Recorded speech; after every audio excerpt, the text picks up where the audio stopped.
যে স্থানীয় প্রশাসনে আমরা সারা বাংলাদেশে একসাথে নির্বাচন করতে পারবো না, আমরা বিভাগওয়ারি করি।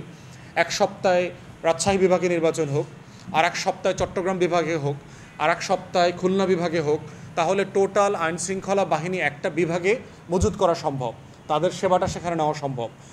এবং যদি এর আগে অপারেশন ডেভিল হান্ট যদি এক্সপিডাইট করা লাগে, আইনশৃঙ্খলা বাহিনীর একটা ক্র্যাকডাউন করতে হয়, গ্রেফতার করতে হয় যারা ক্রিমিনাল আছে, নৌন ক্রিমিনাল, যারা যারা অস্ত্র ব্যবসায়ী আছে, মাদক ব্যবসায়ী আছে, তাদেরকে যদি গ্রেফতার করতে হয় সেটা করবে, করে যে যে ধরনের পরিবেশ তৈরি করা দরকার নির্বাচনের জন্য সেই পরিবেশটা তৈরি হোক। এবং এটা করতে পারলেই জাতীয় নির্বাচনটা আমরা একটা মডেল ইলেকশন করতে পারবো কি না সেই জায়গাটার একটা কনফিডেন্স, আস্থা আমাদের নাগরিক সমাজের মধ্যে তৈরি হবে।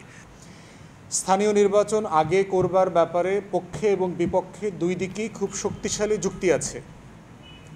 পক্ষের শক্তিশালী যুক্তি হচ্ছে যেটা বললাম, যে এই মুহূর্তে আমাদের কোনো নির্বাচিত জনপ্রতিনিধি নাই।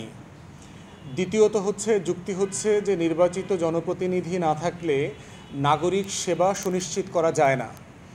এবং ইতিমধ্যে আমরা দেখতে পাচ্ছি গ্রাম অঞ্চলে, বিশেষ করে প্রান্তিক এলাকাতে মানুষজন জন্ম সনদ করতে পারছে না, মৃত্যু সনদ করতে পারছে না। এটা না করবার কারণে এনআইডি করতে পারছে না, পাসপোর্ট করতে পারছে না, বিদেশ যেতে ঝামেলা হচ্ছে, বাচ্চাদেরকে স্কুলে ভর্তি করার ঝামেলা পোহাতে হচ্ছে। এবং নাগরিক যে কিছু বেনিফিট আছে, আপনার ধরেন রাষ্ট্র যে সুরক্ষা বেনিফিটগুলো দেয়, যে বৃদ্ধ ভাতা দেয়, তারপরে বিধবা ভাতা দেয়, চাল দেয়, গম দেয়, এই যে সুবিধাগুলো আছে এগুলো ডকুমেন্টেশনের অভাবের কারণে অনেক সময় করা যাচ্ছে না। গত বিভিন্ন নির্বাচনে স্থানীয় জনপ্রশাসনে নির্বাচিত হয়েছেন বিএনপি থেকে, জামাত থেকে, এবং যারা গণ অভ্যুত্থানের পক্ষে শক্তি ছিল, ফ্যাসিবাদ বিরোধী আন্দোলনে সক্রিয় ছিল, সেই মানুষগুলোকে পুনর্বহাল করা যায় কিনা প্রশাসক হিসেবে। এবং আমাদের তালিকাতে আমরা দেখেছি যে কাউন্সিলর যারা আছেন পৌরসভাতে এবং সিটি কর্পোরেশনে, সেখানে সব মিলিয়ে ধরেন প্রায় 5700 কাউন্সিলর থাকার কথা, তার ভিতরে 1700 কাউন্সিলরের তালিকা আমরা পেয়েছি যারা গণ অভ্যুত্থানের পক্ষে শক্তি, যারা ফ্যাসিবাদ বিরোধী আন্দোলনে সক্রিয় ছিলেন, ফ্যাসিবাদ বিরোধী রাজনৈতিক দলগুলোর সাথে সক্রিয় ছিলেন এবং জেল জুলুমের শিকার হয়েছেন, মিথ্যা মামলার শিকার হয়েছেন, এবং অধিকাংশ জায়গায় তারা আওয়ামী লীগকে নির্বাচনে পরাজিত করে জিতেছেন।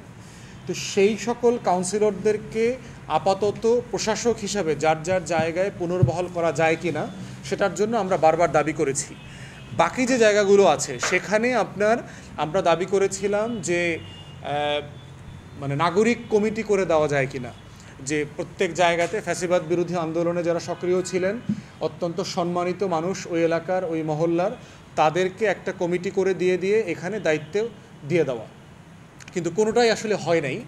কারণ অনেক রাজনৈতিক দল আসলে সিম্পলি এটা চায় না, এবং যারা চায় না তাদেরও যৌক্তিক কারণ আছে। তারা বলছে যে এত নির্বাচন করবার প্রস্তুতি এই মুহূর্তে অন্তর্বর্তীকালীন সরকারের নাই, তাদের অন্য অগ্রাধিকার আছে। সেক্ষেত্রে অগ্রাধিকারকে মাথায় রেখে ন্যূনতম সংস্কার করে নির্বাচনের দিকে চলে যাওয়া। আমরা বোধ করছি যে স্থানীয় প্রশাসনের এই যে শূন্যতাটা তৈরি হয়ে আছে, এই শূন্যতাটা কোনো না কোনোভাবে পূরণ হওয়া উচিত। এবং এই বিষয়ে একটা তর্ক আলাপ আমাদের মধ্যে আসা দরকার, যে সেটা কি আপনি প্রশাসক দিয়ে করবেন, সেটা কি আপনি জনপ্রতিনিধি যারা ফ্যাসিবাদ বিরোধী আন্দোলনে ছিল তাদেরকে দিয়ে আংশিক করবেন, তাদেরকে কি আপনি নাগরিক সমন্বয়ক কমিটি করে দেবেন বিভিন্ন মহল্লায়, ইউনিয়ন পরিষদে, উপজেলাতে। আবার এই যে অবস্থাগুলো তৈরি হয়েছে এর ভিতরে আমরা দেখতে পাচ্ছি যে স্থানীয় সরকার প্রশাসন কিন্তু আপনার ইউনিয়ন পরিষদকে বাতিল করে নাই, যারা সবাই দলীয় প্রতীকে নৌকায় নির্বাচিত হয়েছে। কিন্তু যারা স্বতন্ত্র নির্বাচন করেছে পৌরসভাতে, সিটি কর্পোরেশনে, উপজেলাতে, তাদেরকে বাতিল করে দিয়েছে। আবার এর বিকল্প যেটা দিয়েছে সেটাও কিন্তু খুব ভালো বিকল্প না। বিকল্প দিয়েছে আমলাদেরকে। তো আমলাদেরকে বিকল্প দেওয়ার মধ্য দিয়ে যেটা হয়েছে, এই আমলারা তো আওয়ামী লীগের দালালি করেছে। প্রায় 70-80% আমলা কোনো না কোনো ফর্মে গত 16 বছরে আওয়ামী লীগের দালালি করেছে। তো সেইখানে আমরা বোধ করছি যদি সেবা নিশ্চিত করতে হয় তাহলে ইদার বিকল্প একটা টিম করে তাদেরকে দায়িত্ব দিতে হবে, লোকাল যারা কাউন্সিলরদেরকে যাদেরকে পুনর্বহাল করা যায় নীতিমালার ভিত্তিতে সেটা করতে হবে, নতুবা নির্বাচনে চলে যাওয়া দরকার, নির্বাচন দিয়ে দেওয়া দরকার। এবং নির্বাচন দিলে আরেকটা বেনিফিট যেটা হবে, জাতীয় নির্বাচন করবার মতো আমাদের ক্ষমতা, আমাদের সক্ষমতা কতটুকু হয়েছে এইটা একটা জাজমেন্ট করা সম্ভব। যদি নির্বাচন কমিশন ভোটার তালিকা হালনাগাদ করছে, আমাদের পুলিশ প্রশাসন কাজ করছে কিনা, আইনশৃঙ্খলা বাহিনী ফাংশন করছে কিনা, আমাদের ব্যুরোক্রেসি নিরপেক্ষ নির্বাচন করবার জন্য প্রস্তুত কিনা, সেটা কিন্তু আমরা জাজ করতে পারবো স্থানীয় নির্বাচনের মধ্য দিয়ে। এখন এটার আবার কাউন্টার আর্গুমেন্ট হচ্ছে, তারা বলছে যে স্থানীয় প্রশাসন নির্বাচনে গেলে প্রচুর আইনশৃঙ্খলার ব্যত্যয় ঘটবে, দলের ভিতরে আভ্যন্তরীণ কোন্দল বাড়বে। ওয়েল, এটা তো দলগুলোর দায়িত্ব। আপনার দলের যদি নিয়ন্ত্রণ না থাকে, আপনি কাদেরকে নেতাকর্মী বানাচ্ছেন, তারা যদি গণতন্ত্রের চর্চা করতে প্রস্তুত না থাকে, সেই দায় তো আপনি 6 মাস পরে হোক, 1 বছর পরে হোক, সেটা জাতীয় নির্বাচনেও এই ডিস্টারবেন্সটা করবে। অতএব মারামারি করবে, খুন খারাপি হবে, আভ্যন্তরীণ কোন্দল বাড়বে, এটা তো জাতীয় নির্বাচনের জন্য একই যুক্তি প্রযোজ্য। সেক্ষেত্রে আমরা বোধ করছি যে এই তর্কটাকে খুব সিরিয়াসলি রাজনৈতিক দলগুলোর পক্ষ থেকে আনা দরকার, এবং আমরা বোধ করছি নাগরিক সেবাকে অগ্রাধিকার দিয়ে যেটার ব্যাপারে ঐক্যমত হওয়া সম্ভব সেটাই করা উচিত। এবং প্রয়োজনে যদি এমন হয় যে স্থানীয় প্রশাসনে আমরা সারা বাংলাদেশে একসাথে নির্বাচন করতে পারবো না, আমরা বিভাগওয়ারি করি, 1 সপ্তাহে রাজশাহী বিভাগে নির্বাচন হোক, আর 1 সপ্তাহে চট্টগ্রাম বিভাগে হোক, আর 1 সপ্তাহে খুলনা বিভাগে হোক, তাহলে টোটাল আইনশৃঙ্খলা বাহিনী একটা বিভাগে মজুত করা সম্ভব, তাদের সেবাটা সেখানে নেওয়া সম্ভব।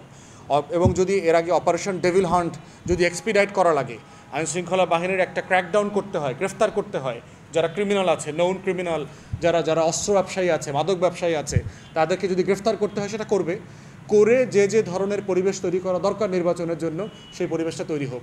এবং এটা করতে পারলেই জাতীয় নির্বাচনটা আমরা একটা মডেল ইলেকশন করতে পারবো কি না, সেই জায়গাটার একটা কনফিডেন্স, আস্থা আমাদের নাগরিক সমাজের মধ্যে তৈরি হবে।